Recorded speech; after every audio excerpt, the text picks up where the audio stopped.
ஆடாதோட tea வந்து ஒவ்வொருத்தரும் ஒரு மாதிரி ப்ரிப்ரேஷன் பண்ணுவாங்க.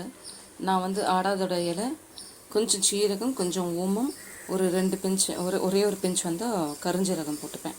கருஞ்சீரகம் போட்டு நல்லா கொதிக்க விட்ட உடனே அதை காலையில் வெறும் வயிற்றில் குடிச்சிடுவேன். அது ஸோ சீரகம், கருஞ்சீரகம், ஓமம்லாம் வந்து டைஜஷனுக்கு காலையில் ரொம்ப நல்லது. நேற்றுக்கு என்னென்ன சாப்பிட்டுன்றதெல்லாம் அதெல்லாம் அதோட ஆடாதோட வந்து சளிக்கு. ஸோ அதை நல்லா கொதிக்க விட்டுடுவேன். கொதிக்க விட்டு இதை ஆற வச்சு குடிச்சிடுவேன். ஆடாதோட டீ ரெடி ஆயிடுச்சு. இது வந்து ஃபில் பண்ணுறதுக்கு முன்னால் கொஞ்சம் மஞ்சத்தூள் போட்டு அதையும் ஒரே ஒரு கொதி வரட்டும்னு சொல்லிட்டு அதை ஃபில் பண்ணி வச்சுக்கோங்க. குடிக்கும்போது கொஞ்சம் சிறு கசப்பு இருக்க தான் செய்யும். ஆனால் கசப்பு உடம்புக்கு நல்லது அப்படின்னு நினச்சி குடிச்சிடணும்.